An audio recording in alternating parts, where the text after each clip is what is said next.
तो आप सबको जोहार। और जैसा कि पिछले वीडियो में मैंने आपको बताया था कि रजिस्ट्रेशन कैसे किया जाता है, कैसे करना है, क्या प्रोसीजर है, स्टेप बाय स्टेप मैंने एक एक चीज़ सिखा दिया था, बता दिया था। अगर आपने नहीं देखा है तो पहले उस वीडियो को जाकर देख लो, जो कि आपको राइट साइड में आई बटन में देखने को मिल जाएगा।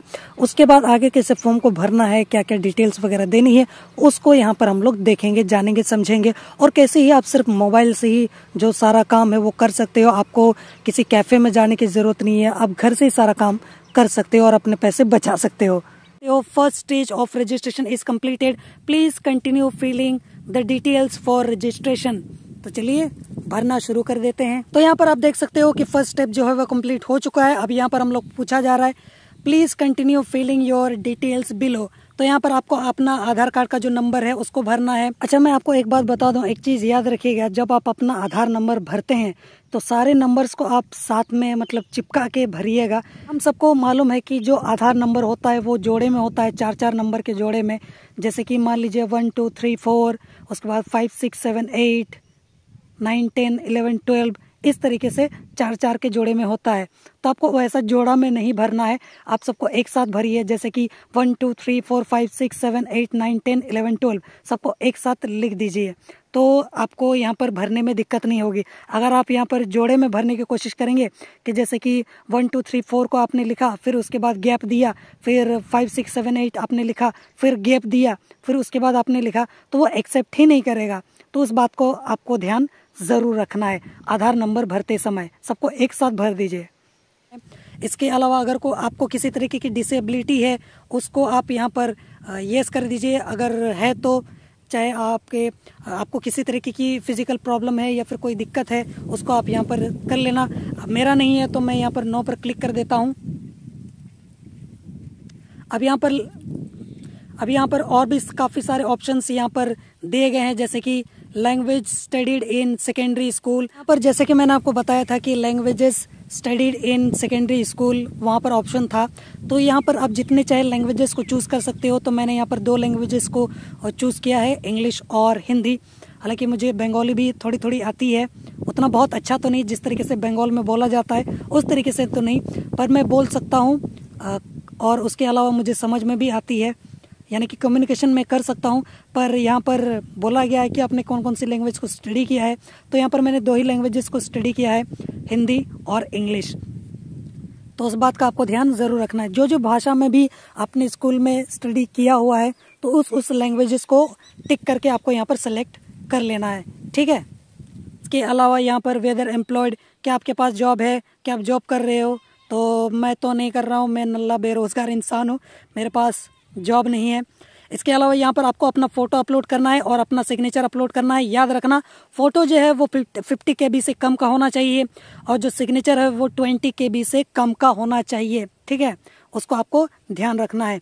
बहुत सारे ऐप्स आते हैं, बहुत सारी मतलब कंप्रेसर वगैरह आते हैं जिसके ज़रिए आप अपने फ़ोटो को या फिर आपने जो सिग्नेचर का फ़ोटो क्लिक किया हुआ है उसकी साइज़ को आप रिड्यूस कर सकते हो, बिना क्वालिटी को गिराए आप उसको बढ़िया से यह कर सकते हो।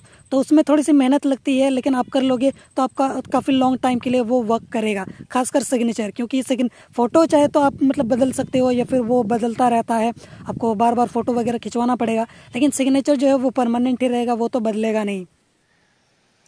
तो चलिए, सब कुछ यहाँ पर कंप्लीट हो चुका है, फ़ोटो भी अपलोड हो गया, उसके अलावा सिग्नेचर भी अपलोड हो चुका है, इसके अलावा आधार नंबर भी मैंने दे दिया और बाकी सारे डिटेल्स भी मैंने फिल कर दिए हैं। तो चलिए अब यहाँ पर हम लोग सबमिट पर क्लिक कर देते हैं। देख सकते हो जैसे मैंने सबमिट पर क्लिक किया तो यहाँ पर ऑप्शन आ चुका है हमारे लिए, जिसको मुझे टिक करना है। ये देखो मैंने टिक कर दिया है।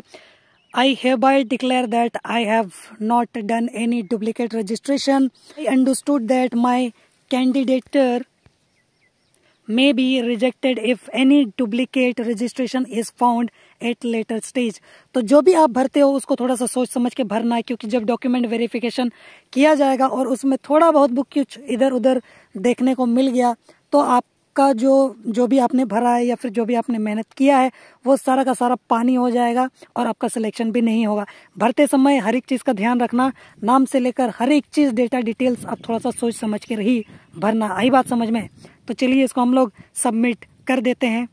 तो जैसे ही आप सबमिट पर क्लिक कर दोगे तो आपको एक नंबर दिया जाएगा, रजिस्ट्रेशन नंबर, और इसको आप फ्यूचर में भी यूज़ कर पाओगे। तो इस नंबर को आपको संभाल के रखना है, ये कोई मजाक नहीं है, क्योंकि उसी से आप लॉगिन करोगे, बाकी सारे काम भी आप उसी के ज़रिए करने वाले हो। ठीक, जो आपको रजिस्ट्रेशन नंबर दिया जाए उसमें कुछ अल्फ़ाबेट्स भी हो, कुछ नंबर्स भी हो, दोनों को मिलाकर आपको दिया जाए, तो उसको आपको संभाल के रखना है। कहीं पर कॉपी करके रख लो, कहीं पर लिख के रख लो, नोट करके रख लो, लेकिन इसको रख लेना बहुत ही ज़्यादा ज़रूरी है। आई बात समझ में? तो इस बात को आपको याद रखना है, वरना बाद में पछता जाओगे। तो जैसे कि आपने देखा कि यहाँ पर रजिस्ट्रेशन का जो प्रोसेस था उसको हमने यहाँ पर कंप्लीट कर लिया है।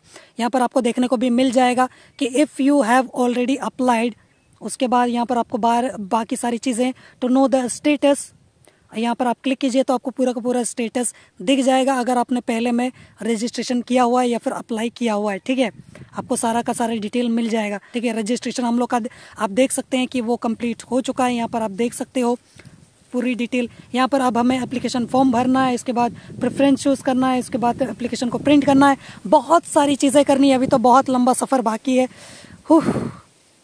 कर लेते हैं, कोई दिक्कत की बात नहीं है, नौकरी भी तो चाहिए ना, कहीं तो हाथ पैर मारना ही पड़ेगा। तो अभी हमें एप्लीकेशन फॉर्म को भरना है, तो उसको हम लोग भरेंगे अभी। ठीक है, तो यहाँ पर लिखा हुआ है वेरिफिकेशन डिटेल्स। अभी हम यहाँ पर नीचे जाएंगे, क्या क्या डिटेल्स हमें देखने को मिलेंगी उसको हम लोग यहाँ पर देख लेते हैं।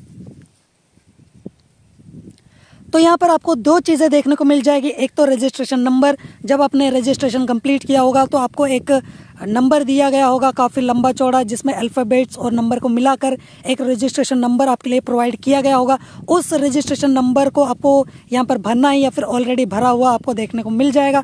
इसके अलावा सर्कल अप्लाइंग फॉर, आप किस सर्कल में अप्लाई करना चाहते हो उसको आपको यहाँ पर भर देना है नीचे वाले ऑप्शन में। तो चलिए मैं भी भर देता हूँ। जैसे कि आप यहाँ पर देख सकते हो सर्कल फॉर अप्लाइंग, तो यहाँ पर मैं चूज़ कर लेता हूँ जो जिस जगह पर मुझे भरना है, वेस्ट बंगाल में, उत्तराखंड में, उत्तर प्रदेश में, तेलंगाना में, जहाँ मुझे लगता है कि मेरे लिए सही होगा, सूटेबल होगा जिस जगह के लिए। ठीक है, तो मैं वहाँ भर देता हूँ। अब मैं यहाँ पर जैसे मान लिया मैं झारखंड का इंसान हूँ, अब यहाँ पर एक ऐसी जगह जहाँ पे मैं किसी को जानता नहीं हूँ, पहचानता नहीं हूँ, एडजस्ट करने में टाइम लगेगा, और मुझसे खुद पूछा जा रहा है कि आपके हिसाब से आप कौन सा जगह पे जाना चाहते हो या फिर आपके लिए कौन सा जगह सही रहेगा आपके हिसाब से, तो मैं क्यों ना चूज़ करूँ, मैं अपने हिसाब से एक जगह चूज़ कर लेता हूँ।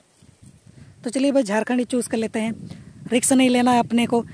सर्कल अप्लाइंग फॉर, तो चलिए ये हो गया, ये मैंने अप्लाई कर दिया है और इस पर मैं सबमिट पर क्लिक कर देता हूँ। तो जैसे कि आप देख सकते हो, जैसे मैंने यहाँ पर सबमिट पे क्लिक किया, मुझे OTP अपने नंबर पर भेज दिया गया है। उस OTP नंबर को मैं यहाँ पर सबमिट कर देता हूँ, और यहाँ पर इस डब्बे बगल में जो भी ABCDEFGH लिखा होगा उसको मुझे यहाँ पर भरना है। तो चलिए वो तो इनवैलिड हो गया, दोबारा से भरते हैं। 63J3L।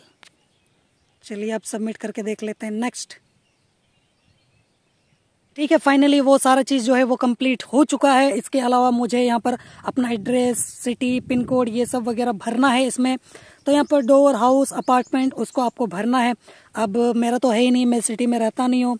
स्ट्रीट नंबर वगैरह, सिटी, उसके अलावा सिटी, विलेज, पंचायत, मंडल, डिस्ट्रिक्ट, जो भी आपको भरना है आप यहाँ पर भर सकते हो। अगर आप सिटी में रहते हो तो डोर, हाउस या फिर अपार्टमेंट नंबर, स्ट्रीट या फिर सिटी आप उसको भर सकते हो। अब मैं रहता हूँ गांव में, तो मैं विलेज का नाम भरूंगा। इसके अलावा पंचायत, उसके अलावा डिस्ट्रिक्ट, पोस्ट ऑफिस, इसके अलावा पुलिस स्टेशन, इन सबको मैं यहाँ पर फिल करने वाला हूँ। इसके अलावा यहाँ पर पिन कोड वगैरह उसको मैं भरूंगा। तो जो भी गांव से है मैं उनको एक बात बताना चाहूँगा कि आपको ये वाला जो ऑप्शन है ना, door, house, apartment number, street number, ये सब आपको भरना ही पड़ेगा, आपके पास कोई उपाय नहीं है। तो अगर आपके पास नहीं भी है तो कुछ भी भर दो, ताकि वो तो बाद में देखा जाएगा जो होगा। घर तो वो झांकने आने वाले हैं नहीं, लेकिन आपको भरना है तो आप क्या करोगे, मजबूर हो, उसका कोई उपाय नहीं है। खैर उसको छोड़ दो। इसको अगर आप नहीं भरोगे तो फिर आगे आप कंटिन्यू कर नहीं पाओगे, तो इसलिए मजबूरी में आपको ये सारा चीज़ तो भरना ही पड़ेगा। खैर, तो मैंने भर दिया है, अब आगे बढ़ते हैं। तो चलिए भर लेते हैं। तो आपने उधर देखा कम्युनिकेशन एड्रेस और इस तरफ आपने देखा परमानेंट एड्रेस। तो मेरा परमानेंट एड्रेस, कम्युनिकेशन एड्रेस दोनों एक ही है। ठीक है, मेरा घर एक ही जगह पे है, मेरे दो घर नहीं है। और वैसे होता है ना कुछ लोगों का, एक तो होता है करंट एड्रेस, वो लोग का कुछ और होता है, मतलब वो रहते कहीं और है और उनका एक्चुअल जो घर है, परिवार है, वो कहीं और रहता है, मतलब उनका जो खुद का अपना परमानेंट एड्रेस है वो कहीं और का है, लेकिन अभी वो फिलहाल कुछ वक्त के लिए किसी और जगह पर रह रहे हैं, तो वो होता है करंट एड्रेस। तो मेरा तो दोनों एक ही है, तो मैं यहाँ पर सेम एज कम्युनिकेशन एड्रेस भर देता हूँ। आपका अलग हो सकता है। कम्युनिकेशन एड्रेस यानी कि अभी का आपका करंट एड्रेस जहाँ पर अभी हो, मतलब अभी कुछ वक्त के लिए अभी हो, उस एड्रेस को बोलते हैं करंट एड्रेस। और परमानेंट मतलब हम अगर इधर से निकल गए तो आप वहीं पर जाकर रहोगे, वही परमानेंट आपकी जगह है। हो सकता है आपका गाँव या फिर आप जहाँ पर रहते हो हमेशा से, आपकी जो फैमिली, आपके जो बूढ़े बुजुर्ग, आपके दादा नाना जहाँ पर रहते हैं वो जगह, ठीक है। तो यहाँ पर मैं भर देता हूँ सेम एज कम्युनिकेशन एड्रेस। तो यहाँ पर आप देख सकते हो बोर्ड सेलेक्ट करना है, उसके अलावा रिजल्ट टाइप उसको आपको सेलेक्ट करना है। अब यहाँ पर कुछ चीज़ें आपको पहले से वहाँ भरा हुआ देखने को मिल जाएगा कि ऑलरेडी यहाँ पर फिल कर दिया गया है, तो उसको तो आप छोड़ ही दो। तो यहाँ पर मैं नीचे आ चुका हूँ, तो यहाँ पर बोर्ड सेलेक्ट करना है और रिजल्ट का टाइप सेलेक्ट करना है। तो चलिए मैं बोर्ड सेलेक्ट कर लेता हूँ।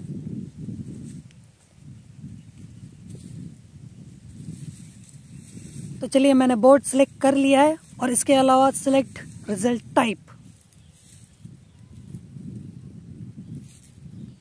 अरे बाप रे, यहाँ तो काफ़ी सारी चीज़ें भरनी है। तो यहाँ पर आप इंग्लिश में कितने मार्क्स आए थे 100 में, उसको आपको भरना है। सोशल साइंस में आपके कितने मार्क्स आए थे 100 में, उसको आपको भरना है। इसके अलावा मैथमेटिक्स में 100 में आपके कितने मार्क्स आए थे, उसको भरना है। साइंस में कितने मार्क्स आए थे आपको, उसको भरना है। इसके अलावा और सब्जेक्ट है जैसे कि सोशल साइंस हो गया, और इसके अलावा जैसे कि मेरा सब्जेक्ट था एडिशनल में कॉमर्स, तो उसको मुझे यहाँ पर भरना पड़ेगा। 1 2 3 4 5 6, हाँ 6 सब्जेक्ट। तो मेरा तो संस्कृत था नहीं, मेरा कॉमर्स था, तो मुझे उसको चूज़ करना पड़ेगा। रुको मैं देख लेता हूँ, एडिशनल सब्जेक्ट एज कॉमर्स। तो चलिए मैं आपको यहाँ पर दिखा देता हूँ। तो मेरा एडिशनल सब्जेक्ट के रूप में संस्कृत था नहीं, तो मैं यहाँ पर संस्कृत नहीं ले रहा हूँ। आप चाहो तो संस्कृत या फिर बाकी जो भी आपने सब्जेक्ट लिया हो आप उसको ले सकते हो। पर मेरे स्कूल में मैंने जहाँ से अपना 10th का एग्ज़ाम दिया है वहाँ पर एडिशनल सब्जेक्ट के रूप में हमने कॉमर्स लिया हुआ था, ठीक है। तो इसलिए मैं कॉमर्स ले लेता हूँ। चलिए चूज़ कर लिया मैंने इसको। तो चलिए यहाँ पर एक और सब्जेक्ट को हमें चूज़ करना है, जैसे कि अगर मैं आपको दिखा दूँ, ये रहा। तो यहाँ पर लैंग्वेज, अदर लैंग्वेज में मैं क्या लूँ देख लेता हूँ। अदर लैंग्वेज में मेरा यहाँ पर था हिंदी, तो ठीक है मैंने ले लिया। तो 6 सब्जेक्ट हो गए ना, English, social science, mathematics, science, उसके अलावा यहाँ पर आ गया हिंदी, इसके अलावा कॉमर्स। तो 1 2 3 4 5 6, ठीक है 6 सब्जेक्ट हो गए। चलिए मैं इसको भर देता हूँ, उसके बाद आके आपको बताता हूँ कि क्या करना है। तो चलिए मैं सेव एंड कंटिन्यू पर क्लिक करता हूँ। चलिए हो रहा है।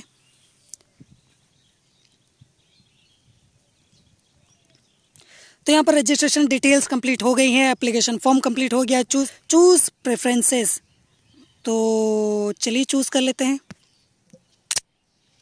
तो यहाँ आप देख सकते हो सर्कल अप्लाइंग फॉर, यहाँ पर लिखा हुआ है झारखंड, जो कि खुद मैंने चूज़ किया था। और इसके अलावा सेलेक्ट डिवीजन अप्लाइंग फॉर, तो यहाँ पर मैं डिवीजन जो है वो चूज़ कर लेता हूँ। जैसे ही आप डिवीजन सेलेक्ट कर लोगे यहाँ पर आपको काफ़ी सारे ऑप्शंस दिख जाएंगे, जैसे कि मैं आपको दिखा दूंगा। ये रहा, जैसे कि serial number, division, office, post, या फिर इसके अलावा पोस्ट प्रेफरेंस, आप किस में जाना चाहते हो किस में नहीं। और काफ़ी ज़्यादा अगर कन्फ्यूजन है, और इसके अलावा अगर आप चूज़ करते हो कुछ भी, ठीक है, तो यहाँ पर आप अगर आपको थोड़ा सा कन्फ्यूजन है कि भाई वहाँ जगह मिलेगा या फिर नहीं, तो यहाँ पर आप देख सकते हो कि click here to download the eligible vacancies of the selected division. तो आप उसको अगर चूज़ करके थोड़ा सा देख लो कि कहाँ कितना वैकेंसी खाली है ये वो, तो उसमें थोड़ा सा चांसेस आपके बन जाएंगे कि आपका सिलेक्शन हो ही जाएगा। तो उसको आप देख लेना, यहाँ से क्लिक करके डाउनलोड कर लेना। तो एक बात हमेशा याद रखिएगा आप कि आपको ऐसा डिवीजन सिलेक्ट करना है जिसमें जो ऑप्शन हो वो काफ़ी ज़्यादा हो। जैसे कि आप यहाँ पर देख सकते हो 1 से लेकर 10 तक यहाँ पर मेरे पास ऑप्शंस हैं। और यहाँ पर अगर मैं 10 पर क्लिक करता हूँ तो आप देख सकते हो कि यहाँ पर मेरे पास 96, ठीक है 96 यहाँ पर पोस्ट प्रेफरेंस मेरे को मिल रहे हैं यहाँ पर। तो मैं यहाँ पर कुछ भी सिलेक्ट कर सकता हूँ, तो इसमें आपके सिलेक्शन होने के चांसेस काफ़ी ज़्यादा बढ़ जाते हैं। और आप मतलब गारंटी बन जाती है कि हाँ अगर आपका सब चीज़ सही है तो आपका हो ही जाएगा। और अगर आप ऐसा मतलब डिवीज़न सेलेक्ट करते हो जहाँ पर 3 या 4 ही यहाँ पर आपको प्रेफरेंस मिल रहे हैं और ऑप्शन भी आपके पास नहीं है, तो आपके सिलेक्शन के चांसेस भी 0 हैं। तो इस बात का आपको ध्यान ज़रूर रखना है। और यहाँ पर प्रेफरेंस में आपको क्या भरना है, यहाँ डब्बे पे चले मैं आपको बता देता हूँ। प्रेफरेंस का मतलब है कि आप किस पर जाना चाहते हो, किस जगह पर। जैसे मान लीजिए कि मुझे इस जगह पे जाना है, ठीक है, यहाँ पर मेरा सबसे ज़्यादा मन है कि मैं यहाँ जाऊँ, तो इसको मैं 1 नंबर पर लिख दूंगा। मान लीजिए कि मुझे डर है कि क्या पता ये जगह मिलेगा नहीं, वैकेंसीज होंगी या नहीं, तो मैं यहाँ पर इस जगह पर यहाँ पर नंबर 2 डाल देता हूँ। मान लीजिए नंबर 1 पे मेरा सिलेक्शन, ये जो नंबर 1 था मेरा, जहाँ पर मुझे पहले जाना था, मान लीजिए यहाँ पर मेरा सिलेक्शन नहीं हो पाता है, तो उसके बाद हो सकता है कि नंबर 2 पे मेरा सिलेक्शन हो जाए, ठीक है। तो इस तरीके से प्रेफरेंस आपको भरना है, 1 2 3 4 आपको सेलेक्ट करना है। मान लिया एक जगह नहीं हुआ तो दूसरी जगह होगा, दूसरी जगह नहीं हुआ तो तीसरी जगह हो जाएगा, मतलब आपका कहीं ना कहीं यहाँ पर सेटलमेंट हो ही जाएगा, ठीक है। उस तरीके से आपको पोस्ट प्रेफरेंस भरना है। आप जिस तरीके से नंबरिंग करोगे आपको वहाँ पर सिलेक्शन होने के चांसेस बढ़ जाएंगे। मान लीजिए अगर आप इस पर भरते हो, ठीक है, तो पोस्ट प्रेफरेंस कंप्लीट हो गया, थोड़ा सा टाइम लगा लेकिन वो मैंने कंप्लीट कर लिया है। तो अब मैं यहाँ पर डिक्लेरेशन पर क्लिक कर देता हूँ। इसके अलावा सेव एंड प्रोसीड पर क्लिक है। तो आप देख सकते हो पूरा का पूरा ये सब जो है वो कंप्लीट हो चुका है। चलिए आगे बढ़ते हैं। प्रिंट करना बाकी है तो उसको कर लेते हैं और बाकी बताते हैं आपको अगले वीडियो में। जोहार।